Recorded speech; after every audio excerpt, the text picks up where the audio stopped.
তিনি পাঠাননি। আমরা গভর্নর সাহেবের কাছে আজকে এসে ক্যানিং এবং পিংলার ঘটনা সঙ্গে এই বিষয় এবং আরও আশ্চর্য হবেন, আগামীকাল বিজেপির বসিরহাটে স্টেডিয়ামের মাঠে সভা ছিল, 18 তারিখ অ্যাপ্লাই করা হয়েছিল। যেহেতু ভাইপো, পয়লা ভাইপো সেই মাঠে সভা করেছে, সেই জন্য এসডিও গতকাল ঝুলিয়ে রেখে ক্যান্সেল করেছে। আমরা গভর্নর সাহেবকে বলেছি যে পুরো অ্যাডমিনিস্ট্রেশন, এসডিও বসিরহাট, নর্থের ডিএম, এরা শুধু নয় গোটা রাজ্যে, গভর্নর সাহেবও আমাদেরকে বলেছেন যে আমি দিনাটা ভিজিট করেছি, প্রোটোকল মেনে ডিএম এসপি আমার সঙ্গে সাক্ষাৎ করেনি, ইগনোর করেছে। আমরা গভর্নর সাহেবকে বলেছি যে আপনি তৃণমূলের ডেলিগেশন এখানে এসেছিল, একটা দুর্ঘটনায় কয়েকজন বাচ্চা মারা গেছিল, দুঃখজনক।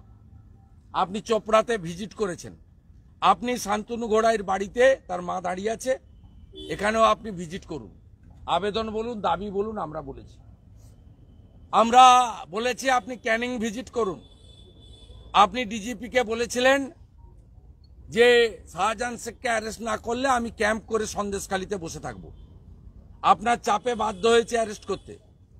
আপনি যে টিমে এসেছিলেন 2021 সালে ভোটের পরে হাইকোর্টের নির্দেশে 5 মেন জাজের, সেখানে এনএইচআরসির টিম হাইকোর্টকে 19 জন গুন্ডার নাম বলেছিল, আমরা বলিনি।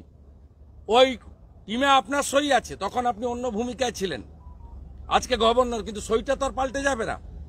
সেখানে যে গুন্ডাদের নাম ছিল তার মধ্যে কেষ্টমণ্ডল, শাহজাহান শেখ, জেলের জ্যোতিপ্রিয় মল্লিক জেলে গেছে, এখনো 16 জন গুন্ডা বাইরে, উদয়ন গুহ সহ, শকত মোল্লা সহ, জাহাঙ্গীর সহ 16 জন গুন্ডা বাইরে।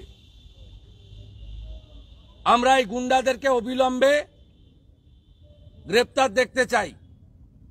আমরা গভর্নর সাহেবের যদি ওটা ফাংশনের মধ্যে পড়েন না, তবুও বলেছি, আমরাও দিল্লিতে ইসিআইকে জানিয়েছি অবিলম্বে অন্য রাজ্য থেকে স্পেশাল অবজারভার এবং পুলিশ অবজারভার অবিলম্বে স্টেট হেডকোয়ার্টারে নিরপেক্ষ জায়গায় বসান। পুরো অ্যাডমিনিস্ট্রেশন, এমসিসি, আপনি যদি এয়ারপোর্ট থেকে কলকাতা ফ্লাইওভার ধরেন, সব জায়গায় পশ্চিমবাংলার চোরেদের রানী মমতা ব্যানার্জির ছবি দেখতে পাবেন। মিউনিসিপাল রিক্রুটমেন্ট স্ক্যামে যার বাড়ি রেড হয়েছে সে সুজিত বসুর ছবি দেখতে পাবেন, প্রার্থী কাকলি ঘোষ দস্তিদারের ছবি দেখতে পাবেন। গোটা পশ্চিমবঙ্গ থেকে নরেন্দ্র মোদীজি সহ বিজেপির সমস্ত লোকের ছবি পাবেন না, কোথাও একটাও পাবেন না। কিন্তু আপনি পশ্চিমবঙ্গে কয়েক হাজার জায়গায় এই রাজ্যের টেন্টেড চিফ মিনিস্টার অত্যাচারিণী মমতা বন্দ্যোপাধ্যায়, চুরি দুর্নীতিতে যিনি মাস্টার ডিগ্রি পেয়েছেন, তার ছবি সর্বত্র পাবেন। তার ছবিতে হাত দেওয়ার ক্ষমতা কারণেই আপনি পৈলান থেকে যদি ডায়মন্ড হারবার যান, আপনি ভাইপোর ছবি দেখতে পাবেন, সেখানে ভিডিওতে সাহস নেই, সেখানে ছবিগুলোতে গিয়ে হাত দেয়। তাই এমসিসিটা কি গোটা ভারতবর্ষে সব জায়গায় একরকম, পশ্চিমবঙ্গে একরকম? আমরা যা করার করছি। গভর্নর সাহেব কথা দিয়েছেন এই ফ্যামিলিতে তিনি ভিজিট করবেন।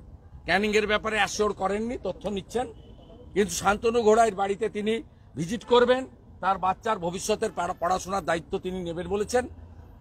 এমসিসি উঠে গেলে তিনি এসব বিষয় দেখবেন, কিন্তু তিনি অতি সত্বর ভিজিট করবেন। আমরা বলেছি আপনি তৃণমূলের ডেলিগেশনের দাবিতে আপনি যদি ভিজিট করতে পারেন চোপড়া, আপনাকে পিংলাও যেতে হবে।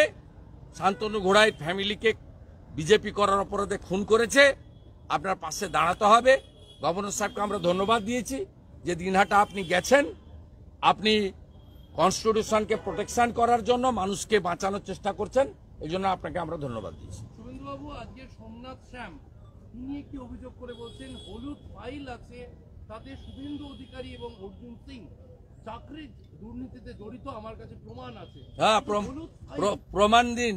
ওর মালিককে এতদিন দেয়নি কেন? ওর মালিকের নাম মমতা ব্যানার্জি। ওই মালিক 42টা মামলা করেছে আমার বিরুদ্ধে, কোনোটাই প্রমাণ করতে পারেনি। বিধানসভার রেকর্ডে বারবার বলেছে পুরুলিয়ার চাকরি, মেদিনীপুরের চাকরি, একটাও প্রমাণ করতে পারেনি। ওই কর্মচারীর কথার উত্তর দেওয়ার দরকার নেই। ওই কর্মচারীটাকে বলবো তোমার যদি সাহস থাকে তোমার মালিককে ওই ফাইলটা দেবে। তোমার মালিকের পিয়ারের রাজীব কুমার আছে, এখন ডিজি নেই। যদি কিছু করার ক্ষমতা থাকে করে নিতে বলবে, করে নিতে বলবে। আমি 4 বছর ধরে মমতা ব্যানার্জিকে বারবার বলছি, ক্ষমতা থাকলে করে নিবেন। যতগুলো মামলা করেছেন হাইকোর্ট আর সুপ্রিম কোর্ট আপনার কান মুলে দিয়েছে। ভবিষ্যতেও মিথ্যা অভিযোগ করলে তার সমুচিত জবাব আমি দেব। আপনাদের বোর্ডের কথা বলে তকমা দেওয়া হয়, কিন্তু ইউসুফ পাঠান থেকে শুরু করে কীর্তি আজাদ প্রত্যেকেই তো বাইরে থেকে আসে ক্যান্ডিডেট। তাহলে তৃণমূলের বোর্ডের কথা তথ্যটা ওদেরকে জিজ্ঞেস করুন না, আমাদের জিজ্ঞেস করছেন না। ওদেরকে জিজ্ঞেস করুন। আমরা মনে করি সব ভারতীয় ভারতের।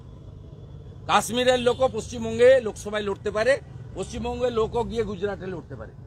এই তত্ত্বটা আমদানি করেছে যেন পশ্চিমবঙ্গ একটা আলাদা দেশ, এখানে আলাদা।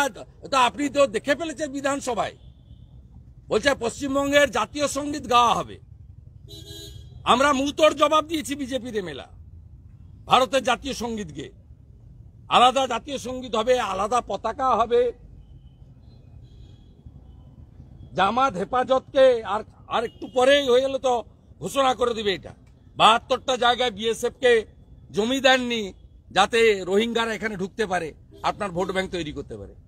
রেখা পাত্রের সঙ্গে যে প্রধানমন্ত্রী দীর্ঘক্ষণ ফোনে কথা বলেছেন, তাদের শুভেচ্ছা জানিয়েছেন। এবং আমি নন্দীগ্রাম থেকে দুপুর থেকে বলছি, এবারের নির্বাচনে সব জাতীয় ইস্যু রাজ্য ইস্যুর বাইরে গিয়ে সাথে দুটো বড় ইস্যুতে ভোট হবে।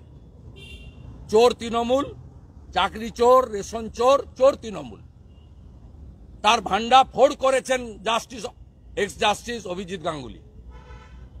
এই চুরি দুর্নীতির বিরুদ্ধে যিনি লড়াই করেছেন তিনি তমলুকে বিজেপির প্রার্থী।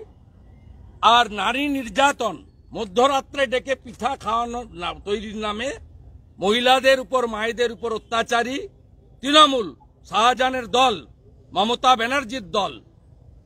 এটা হচ্ছে সন্দেশখালীর মহিলা নির্যাতনের প্রতিবাদে হাজার হাজার মহিলা লড়েছেন। একজন দাঁড়ানোর সুযোগ পাবেন, তাই প্রধানমন্ত্রী বিজেপি তাকে মনোনয়ন দিয়েছে। এবং প্রধানমন্ত্রীর সব কথাগুলো আমি শুনেছি অডিওতে। একটা কথা, বাংলা দুর্গা পূজা করে, মা দুর্গাকে আমরা আরাধনা করি। আমরা মা দুর্গাকে মনে করি অসুর বধ করার জন্য মা দুর্গাই আসল। আজকে শক্তি স্বরূপা বলে সন্দেশখালীর মা বোনেদেরকে প্রধানমন্ত্রী অ্যাড্রেস করেছেন থ্রু রেখা পাত্র। এটা আমাদের কাছে বড় প্রাপ্তি। আমরা কেউ ভারত পিতা বলি না, ভারত মাতা বলি।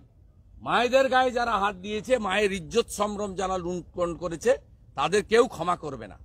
হাঁসখালি থেকে কালিয়াগঞ্জ, আজকের শান্তিপুর, বাড়িতে বাবা মা ছিল না, বাচ্চা মেয়েটাকে কি করেছে ছবিটা দেখুন। আমি এক্স হ্যান্ডেল ওটা দিতে পারিনি, আমার কাছে ছবি ছিল, ও দেয়া যায় না ওই ছবি।